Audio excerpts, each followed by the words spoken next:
I received a great question the other day. It goes like this. Antonio, longtime subscriber here, love your vids. I'm 20 years old, and while style is my main passion, recently I've gotten into minimalism. Now my goal is to pursue a life that's meaningful and fulfilling. In the book, Lost Connections, the author says materialism is fast food for the soul. In the book, it's discussed that people that are more materialistic have a much higher chance of becoming depressed because this type of lifestyle does not satisfy people's deeper needs. Now, I know your channel is more than just a style channel. It's also a self-development channel. So with all that being said, I'm wondering what are your thoughts on materialism and minimalism? Sincerely, Zach. So if you care about style, are you materialistic? Can you be both stylish and a minimalist? And what's my opinion? Gents, find out in today's video.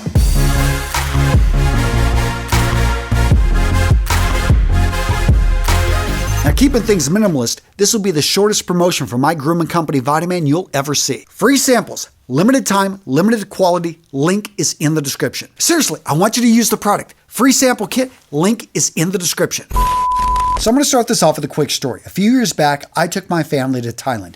Beautiful country, land of smiles, love you. Spent time over in Hua Hin, in Bangkok, and Chiang Mai. Now, there were quite a few things that struck me about Thailand, how friendly the people were, the mangoes and sticky rice, but also that there were a lot of monks. And these guys were easy to identify in their orange robes and shaved heads. In fact, if you do your research, you'll find out that most monks don't own much. They own a robe. They own a sewing kit to be able to repair the robe. Maybe they've got a belt. They've got a bowl for their rice, and they've got a razor that they use to shave their head. Now, most people, when you tell them this, would say that monk doesn't own much. To me, though, this just sounds like a humble guy who still puts clothing as a priority because it's 80% of what he owns. Seriously, gents, I see no disconnect in what I teach here at Real Men, Real Style and minimalism. To me, they can coexist. There is no issue between the two. In fact, to prove my point, I'm going to lay out 3 rules in today's video, which I've actually covered hundreds of times before, and you'll be able to see them through new eyes, be able to see them through the lens of minimalism. Rule number 1,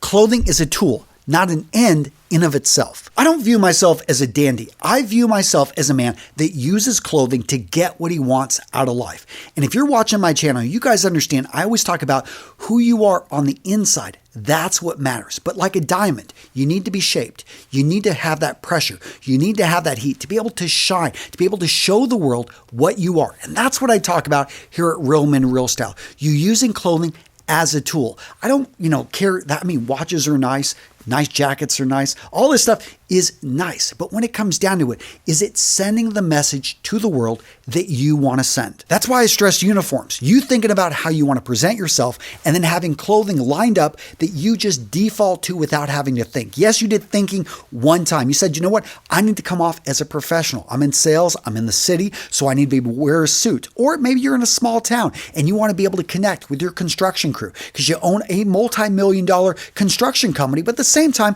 you've got to occasionally go in and deal with the suits. You got to talk with clients. So you want an interchangeable wardrobe. You want something that you can dress up, something you can dress down.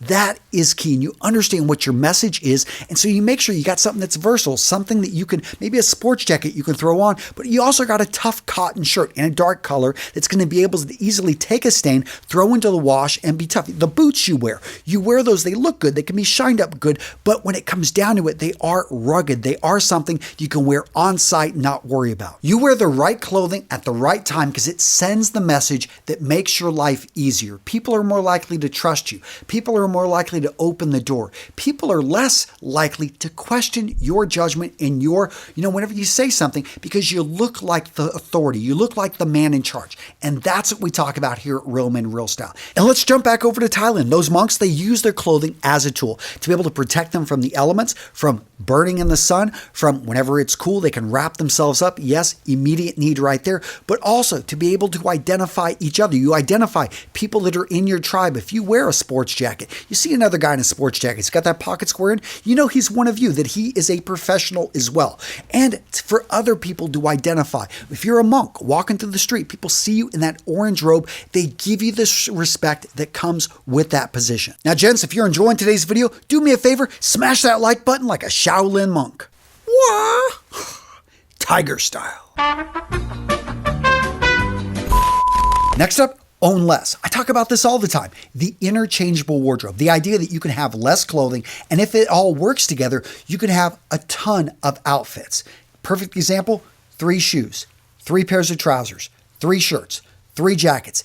If everything works from those 12 pieces of clothing, you have, no, not 9 combinations, not 12 combinations. You have 81 combinations right here from just those 12 pieces of clothing. If you were to go 4, 4, 4, and 4, 256 outfits. And if you're curious, you want to learn more about the interchangeable wardrobe, I'll link to it right here. Now, to build an interchangeable wardrobe, you do have to understand the basics of men's style. That's why I've put out so many videos, so many free articles. And if you want this laid out for you, check out my courses. I break this out very simply in a matter of days. You can have the information of knowing how to mix and match things, what items should be in that core wardrobe, so that you're not going out there and buying something that looks great. Fashion-wise, it's probably in fashion, but here's the thing. It's not going to work with the other items in your wardrobe, and that's one of the key components to building up an interchangeable wardrobe is to go with the classic, things that have been around 20 plus years, because guess what? They're not going to go out of style, and when you add these things in the right colors, in the right patterns, all of a sudden you have that inner core. And now let's talk about owning better quality. One of the things I focus on here at Real Men Real Style is teaching you how to identify good quality clothing, whether they be shoes, and understanding the difference in cemented shoes, glued shoes, versus Blake stitched shoes, versus Goodyear welted shoes, and understanding that they each have a purpose. But if you're looking at a pair of dress shoes, they're going to last you for 20 to 30 years. You want to go with a pair of stitched shoes. They're going to cost 3 to 4 times as much as glued shoes, although sometimes they can be the same. And that's why I want you to be able to spot stitched shoes versus glued shoes. Point being, when you buy quality, it's going to last longer. You'll own less, and it's going to look better over time when you own those shoes and they're made from a higher quality leather that can be shined, that over time is going to be shaped to your foot, that, just simply you can have these things resold. That's what we're looking for. You being able to buy quality pieces that last you a lifetime. Save your pennies. Learn to spot quality. Cry once when you pay that price, and enjoy it for years to come. Now, guys, I know you have an opinion. I want to hear from you down in the comments. Are stylish men materialistic? What's your thoughts? What's your opinion? Let me know down below. So what video to watch next? Well, how about this one where I shave my head and wear an orange robe? No, I don't do that. But I do talk about what it means to be a real man. It's an acronym, REAL. What does it stand for? Find out, gents, in this video right here. It's a good one. I enjoyed it, and I think you will too.